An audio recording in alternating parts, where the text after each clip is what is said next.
Welcome to the Tanya Acker Show. The last time that my cousin, Marisa Barnes, was here, she was a captain in the Kansas City, Missouri Police Department. Well, she is now a major in the Kansas City, Missouri Police Department. Congratulations, Marisa. And she and I had a conversation about authority, about how she makes decisions on the ground in the heat of the moment, about law enforcement, and also about why she enjoys training her fellow officers. So here I am with my cousin, Marisa. She's awesome. Woohoo! You will love her. I love her, so you are welcome. Don't forget to subscribe to my podcast. Here I am with Major Marisa Barnes of the Kansas City, Missouri Police Department. Welcome to the podcast, Major Marisa Barnes of the Kansas City Police Department. Thank you for being here, cousin. Thank you for having me. Everybody, she's my cousin. It's not just a family reunion. I'm so grateful for your time. And I'm going to jump right into it, Marisa, because I'm going to talk about something that we often talk about privately, just between the two of us. But it's sort of about authority. And I think that we're in a moment where people of all stripes distrust authority. If you're on one side of the aisle, you distrust the FBI. If you're on the other side of the aisle, you might have more distrust of local law enforcement, of which you are a member. How do we get to a place where people can have a better sense of faith in the institutions? Because we rely on those institutions. It will be the Wild West if we don't have those institutions, yet and still faith in them is breaking down. What's your advice? And this is the advice for the public, not the stuff we talk about on the sofa over cocktails. So it's about relationship building. You know, we're people. So whether you're law enforcement or just a regular citizen, the breakdown in communication has been crazy. And so we have to literally build trust, get to know each other again. And even if we agree to disagree, at least we can understand each other. So I think just a lot of communication, you have to have people that are willing to actually do that, come to the table and listen to your side. And then we as law enforcement have to listen to their side, be sympathetic, empathetic. And I think that's how you build relationships. And once that starts, you build the trust slowly, and just go from there. I know that this is important to you, that relationship building, trust building. Can you give us an example of how you've made that happen in real life, in practice? I do a variety of events with the community. I was recently made the commander of Metro Patrol Division, where I started as an officer. So we try to do community meetings. We've started doing kind of not your regular crime meeting, but a community meeting where we have stakeholders from the community come in and we talk outside the box. Kansas City right now has a violent crime issue. It's bad. So without the police and the community working together, we won't solve anything. So we're doing things like that. I participate in a camp called Camp Fury, where we take young ladies and we put them up for a week at a Girl Scout campsite, and then they spend a week learning about police, fire, and EMS, giving them a glance into the life of a first responder.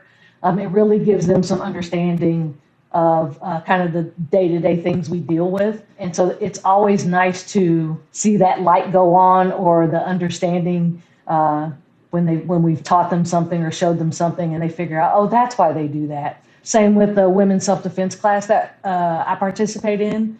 Once a month, it's free for the community. You don't have to be a citizen of Kansas City or a resident of Kansas City. You just come, and they spend about an hour and a half, 2 hours with some awareness training, PowerPoint discussion, and then the last couple of hours are on the mats with me and my colleagues. That gives us a chance to dialogue with the community. We make them feel comfortable. They ask us questions. We have people contact us afterwards when they see something in the community or see something on TV and they want to know from a police perspective, okay, why did this happen? So I mean, again, it's relationship building. They get to know me as a person and figure out that, hey, we can have a conversation. So there's a lot of other things, but those are just some of the more notable ones. You mentioned the spike in crime. What do you attribute that to? And how do you manage it while at the same time recognizing that, these crimes, these things are taking place in a community in which you're trying to build relationships and create relationships and rapport with people. Yet and still, there are times when you really have to push back on certain types of violence and offensive behavior. How do you strike that balance? I mean, just for you. Very carefully. Right now, I really think the types of violent scenes we're responding to, people have a lack of communication skills, a lack of controlling their emotions, no problem-solving skills. So the latest tragedy in our community, in my division, we had 3 people shot and killed and 6 more wounded over a guy hugging another guy's girlfriend. I mean, it's literally about problem-solving skills, communicating, and being able to control your emotions enough to just walk away. What happened in that situation? So basically, they were at an after-hours club. So this happened about 3 or 4 o'clock in the morning. Guy and his girlfriend, they walk up. She sees another guy and his girlfriend. She goes up to give them a hug. She hugs the girl. She hugs the guy.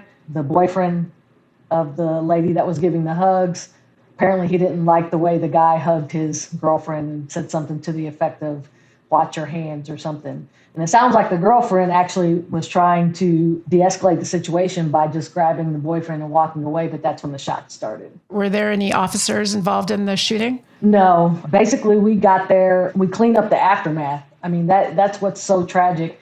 What a tragedy. It is. And we have to make sure the first responding officer that saw all the chaos and all the carnage, we have to make sure that they're okay. But yeah, I don't know how you stop that type of thing. I don't know that a police officer being there would have stopped that.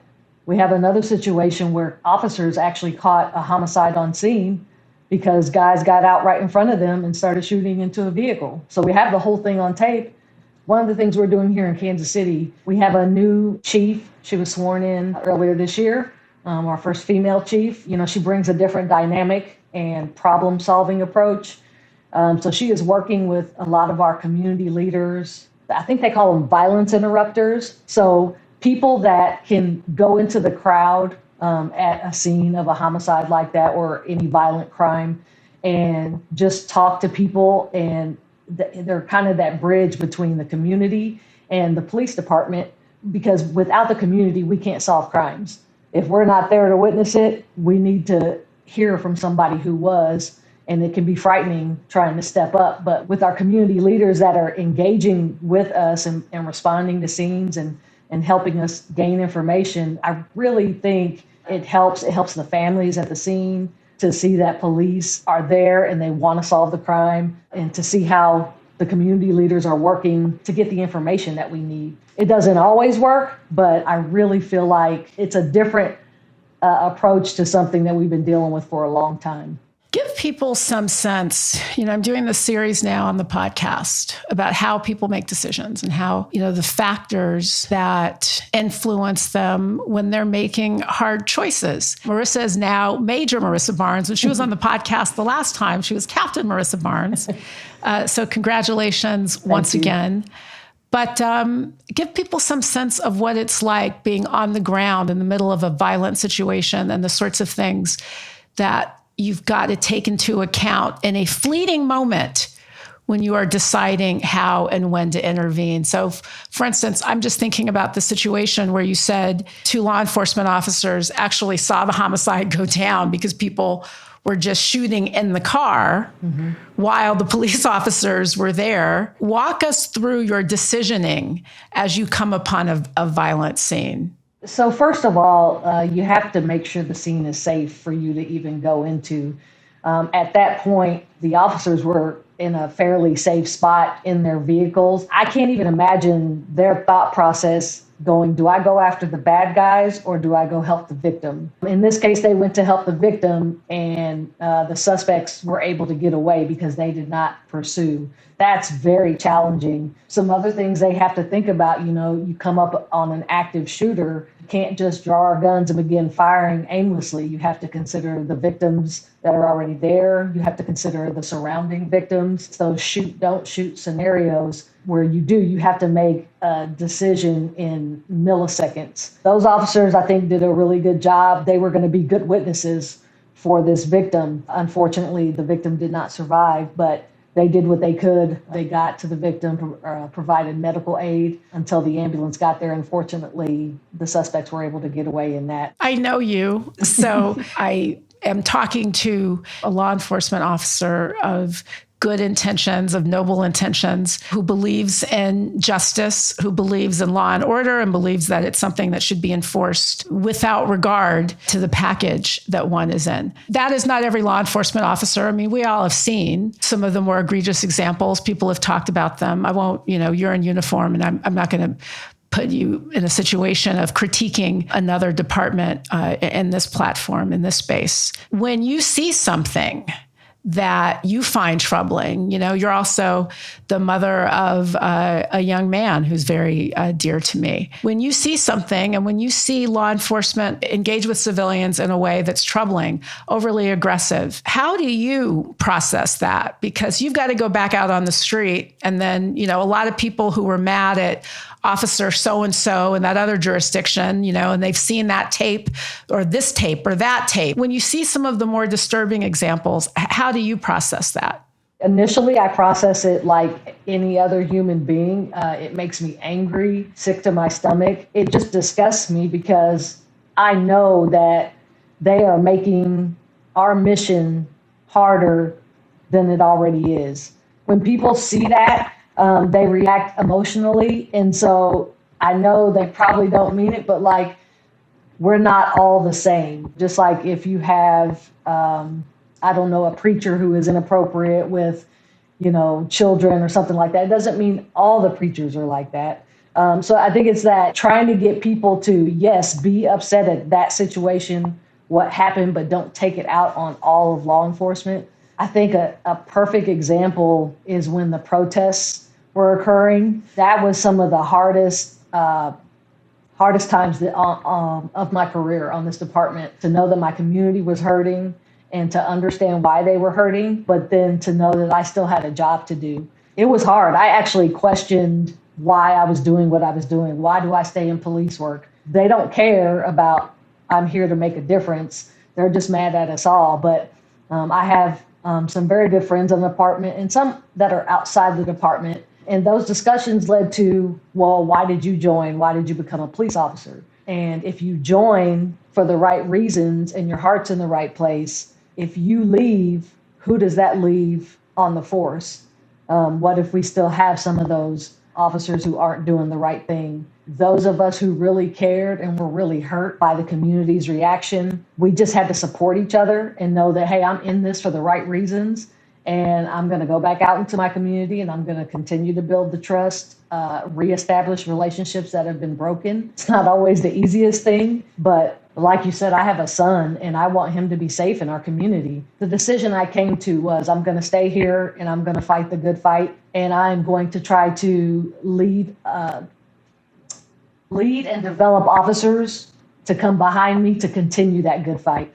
Unfortunately, I won't see the change that I want to see in my career, maybe not even in my lifetime. But if we continue to bring up strong leaders in the police force that are here to do the right thing for the right reason, I think eventually the change will occur. But this didn't happen overnight, and we're not going to solve the problem overnight. Even though you're not going to solve it overnight, you are making inroads by just getting to know people. You do Camp Fury. Tell us a little bit about Camp Fury before we move off that. I've seen, since I'm lucky enough to be related to you and also to be friends with you on Facebook, I see all these really cool pictures of you taking young women through these adventures, yes. Like the adventures of a first responder. Tell us about Camp Fury and what that's doing for young girls in the community. It's a week-long camp. This is for older girls who are in the 10th, 11th, and 12th grades. We join them at camp on Sunday and do some kind of team building and let them kind of get to know us a little bit before we kind of dive right into things. The week is split between law enforcement and fire and EMT. So some of the stuff with the fire department, they climb a 100-foot ladder, they rappel out of a window or off the top of a building. They have to don all this fire gear and put on this gas mask that can make you claustrophobic and learn how to breathe in it. They do that the first day. And then they have to go into a smoky room and try to find, see if there's any victims. I mean, some of the change that we see in these young ladies from day one, some of those who are really timid, not very sure of themselves, even those who come in very confident, the change at the end of the week by overcoming some of those fears, going off the side of a building, it is so rewarding. Police are the firemen's heroes, right? Because firemen are everyone's heroes. So we have a little fun. We have little competitions between law enforcement and fire. So we each have some cool things that they get to go through with us. They get to experience kind of a little car chase and how we end a car chase. They get to be in the car and see how that's done. They get some experience on the range, not with live fire, but they talk about some gun safety, and they use some airsoft weapons that are replicas of the weapons that we use. So not live rounds, but it's still the same. So they get pointers in how to hold the gun, how to dismantle it, how to put it back together, and how to shoot at a target. And so they really enjoy that. They get to take their targets home with them and show everybody what they do. Sounds so awesome. This sounds amazing. I wish when I was in 10th grade, I had a chance to go rappel. Me too. Seriously, this is amazing. Can I come do it? I'm so old now, but I'm not in 10th grade. That's okay. Absolutely. You can be my guest. Your kind of shape. That's all right. I could bring up the rear. I could try. I mean, it's interesting, Marisa, because when you talked about those really dark days when you were wondering why you were staying in policing, was part of it, on top of being a mother to a brilliant young boy who you want to grow up, who you want to have grow up in a safe community, but was also part of your inspiration for staying engaged in this work, the opportunity to inspire and influence so many other young people. I mean, I assume that you've got young women coming out of this program who are more interested or thoughtful about a career in law enforcement than they might have been, or as a first responder more generally than they might have been before. Am I right about that? So initially, I don't think I thought about that aspect. As I move along in my career and I see some of the things that I've done and some of the relationships I've built, yes, I mean, I am inspiring young women, even if they don't want to be law enforcement or fire, inspiring them to be the best version of themselves and knowing that they can do anything they put their mind to. Reflecting back, I'm glad that I stayed, because it is rewarding when you see just the eyes light up. I had a young lady that her mother wanted to introduce her to me because she had heard about Camp Fury. She wasn't able to join this year, but she was really interested in law enforcement. And so she came to my office and we talked for about an hour and a half. This young lady was amazing. She was already into martial arts. She was in junior ROTC. She has very high goals for herself. I was impressed with her, but she was impressed with me. So, I mean, it was just, I had so much fun just kind of getting to know her, and I let her ask me any questions she wanted. And she had some great, thoughtful questions, which made me know that she was really serious she's thinking about her future. I gave her my number. I was like, please, call me anytime if you need anything. So we've communicated through email a little bit. And I really hope she comes to Camp Fury next year, because I think she'll knock it out of the park. And you've been involved in training law enforcement. You made a decision to leave that field and go back on patrol. Tell us about that decision, and tell us why was it important for you to go back out on patrol when you did? I'll back up just a little bit, because it was actually switched. I left patrol to go be the educator. And then when I got promoted, I went back to patrol and left the education piece. So initially, everyone starts off as a patrol officer on our department. I had been honing my defensive tactics skills, and I had started, fighting with the recruits and playing an actor in some of their situational training. That was my intro into Brazilian Jiu-Jitsu.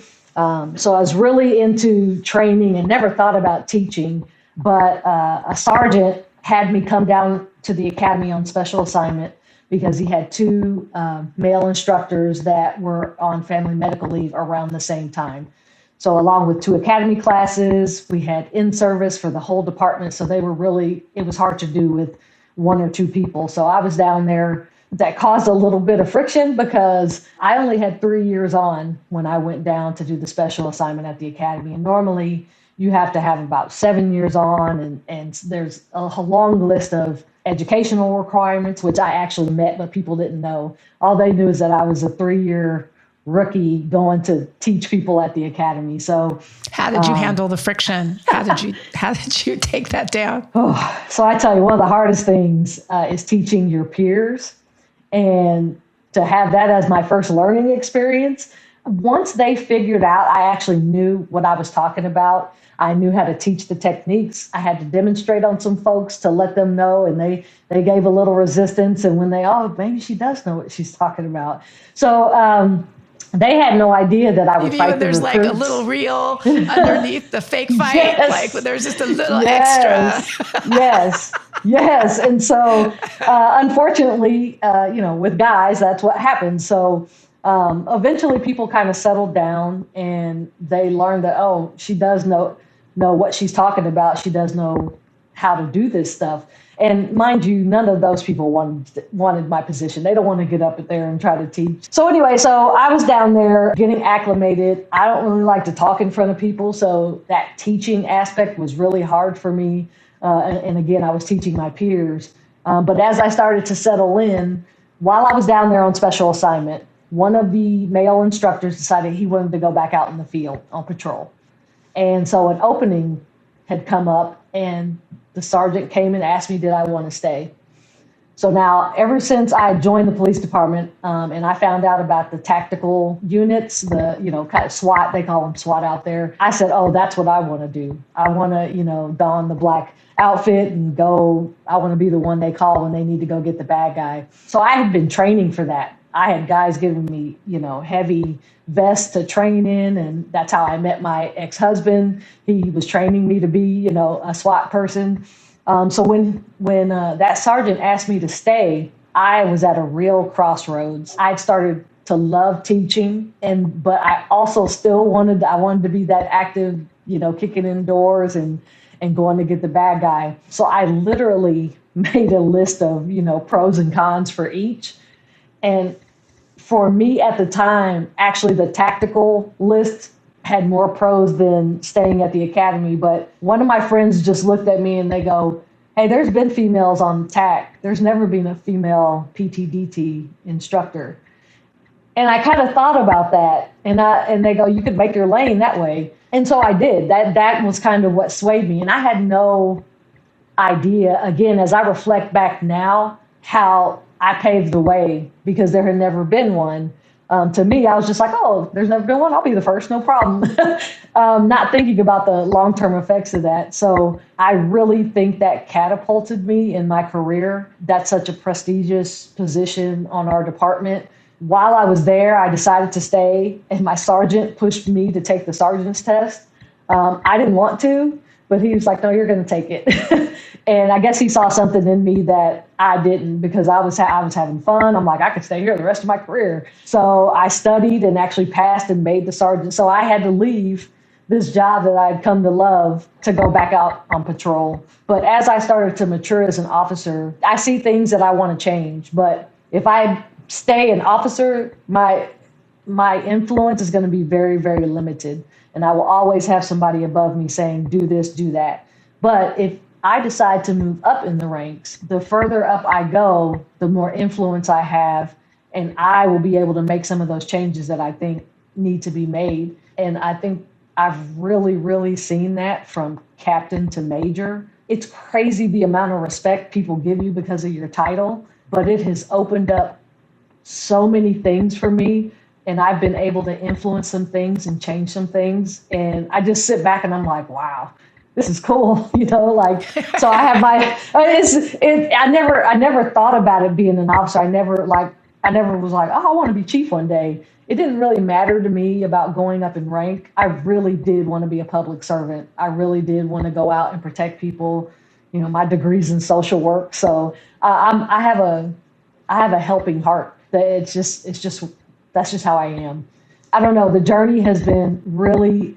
I'm sure I would have had a great career had I stayed on patrol and went to TAC, but staying at the training unit and becoming the first female, it has followed me in a grade. So now I think we're on our third female instructor. It's really, really good to see, and people don't fight it like they did when I went down. What do you want civilians to know about the work of law enforcement today in this crazy environment that we're in? I want people to know that there are way more good cops than there are bad cops. And what I mean by that is I think most of us join law enforcement knowing it's not a glamorous job. We see some of the worst things on a daily basis. We deal with people at their lowest point, and those are most of our calls. Very rarely do we get called to someone's house and just say, hey, we've cooked your dinner, come sit down. You know what I mean? Like it's not, we usually see people on a not so good day. For someone to come into this career, at least initially, I believe they come in for the right reasons. We have hundreds of thousands of contacts with people every day, and you will never hear about it because they went well. The ones you hear about are those that don't go well. And not saying that we shouldn't. We learn a lot from those situations. But my point is, most people get into this profession for the right reason. They want to go out there. They want to help people. They want to make the community a safer place for them and their families. Because like you said, we're a part of the community. We live here. My son is growing up here. I just say, have an open mind when you come into contact with law enforcement, because most of us are here for the right reason. Well, everybody else may not be making you dinner, but I will make you dinner, Major Marisa Barnes.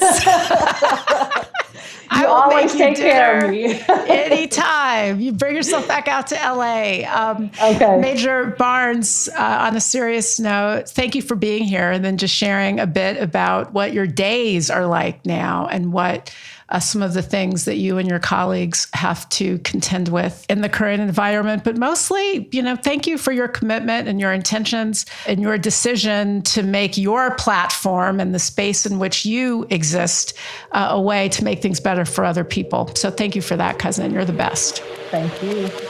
Love you.